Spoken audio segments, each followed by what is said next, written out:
ভাইদেরকে মঞ্চে আসার জন্য অনুরোধ করছি। জয়নাল ভাই, আবু বকর ভাই,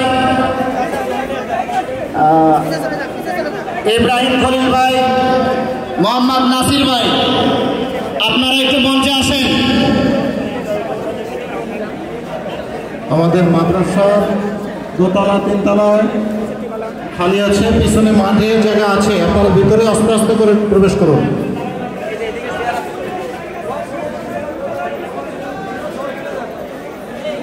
দেখতে পাচ্ছি পিছনে অনেক চেয়ার ফাঁকা, আমরা উপরে চলে গেছি। ভাইদেরকে আমি বলি আপনারা আগে পিছনে চলে যান, আমরা এখান থেকে দেখতে, আমরা একটু শৃঙ্খলা ছেড়ে আমরা নিজে দায়িত্বশীল মনে করে সবাই পিছনে চলে যাই। আমরা এখান থেকে দেখতে পাচ্ছি পিছনে এখনো অনেক চেয়ার ফাঁকা, আমাদের